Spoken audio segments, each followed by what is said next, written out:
Yo, what's up guys? Welcome to the second episode of Progression to Pro. This is a series where I show my progression as a player every week on the road to becoming a pro and share things I learned along the way to help you guys improve. I track my progress in 4 different categories: aim, mechanics, fighting, and game sense. This week my main focus was aim. If you haven't seen my first video, this is what my aim looked like.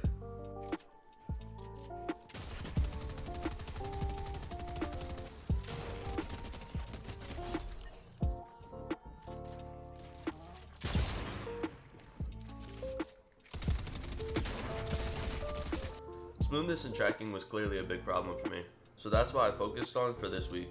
In KovaaKs, I alternated between 2 different smoothness routines made by PureG and Fallen. I'll put the share codes up on the screen as well as in the description so you can try them out for yourself.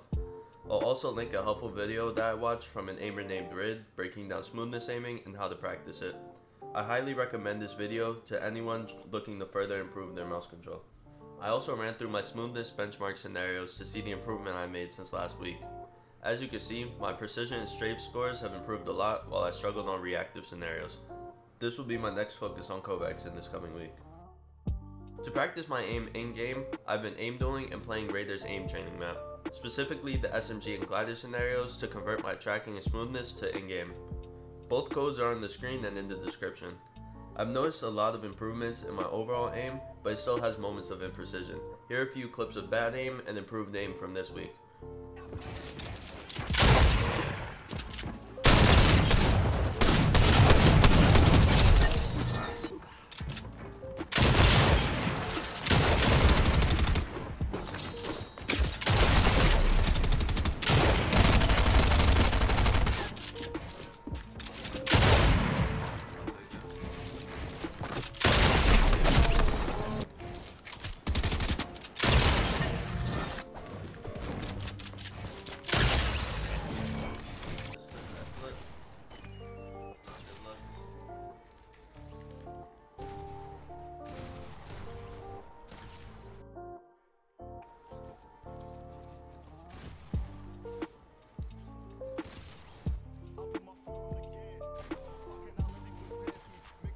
My focus for next week is to improve my long distance AR aim and continue to work on my close range SMG aim.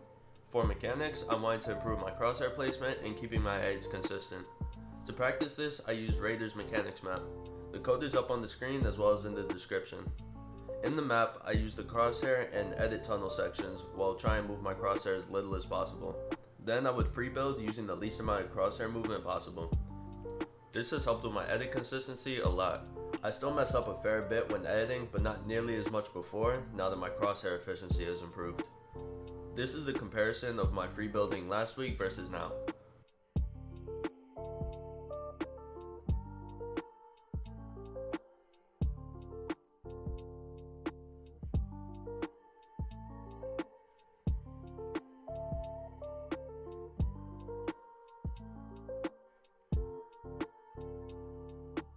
The edits may look a bit slower, but they are much more consistent. My focus for next week is to increase the speed of my edits and continue to improve my crosshair placement and efficiency. This week for fighting, I focused on my aim and my confidence. I played a lot of arena and started utilizing my mechanics the same way I did in creative. This allowed me to box and kill more players. Here are a few examples of that.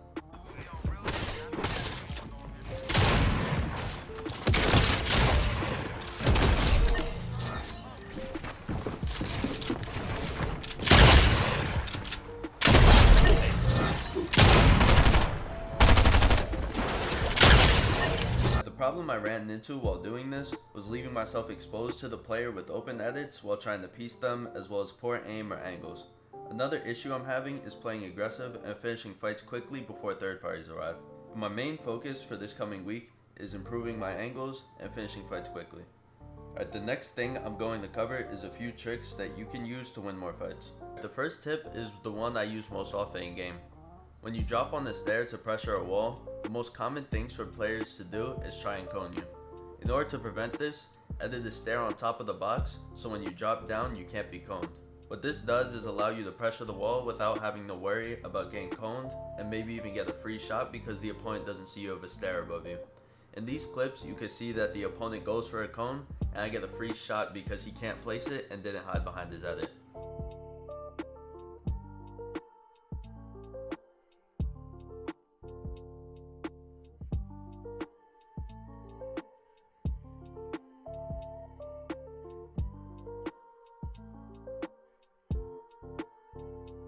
The next tip is phasing builds through walls.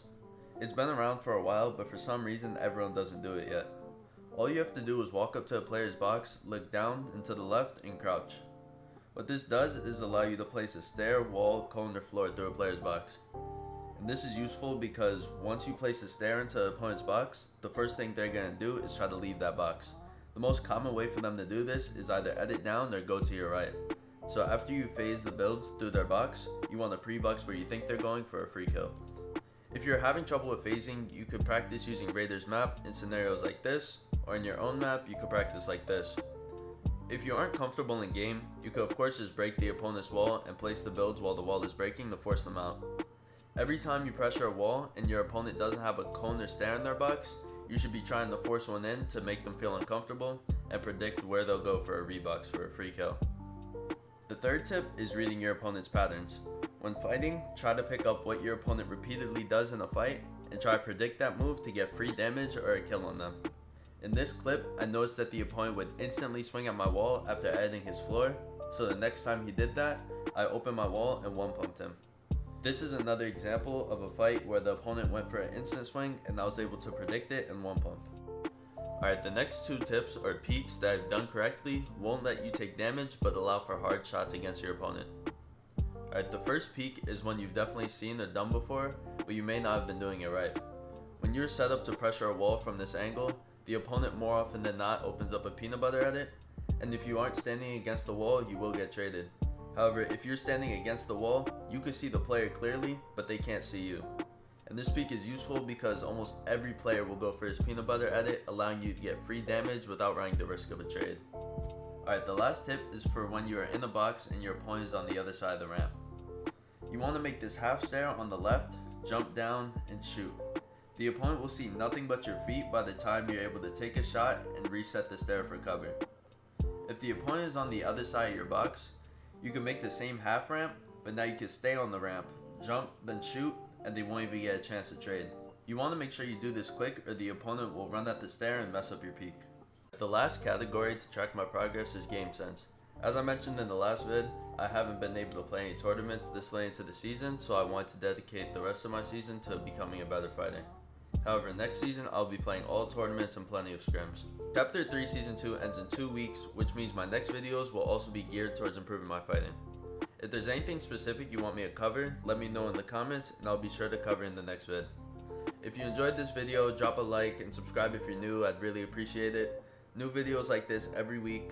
You can catch me live every day at twitch.tv/howlfym. Thanks for watching and I'll catch you next week.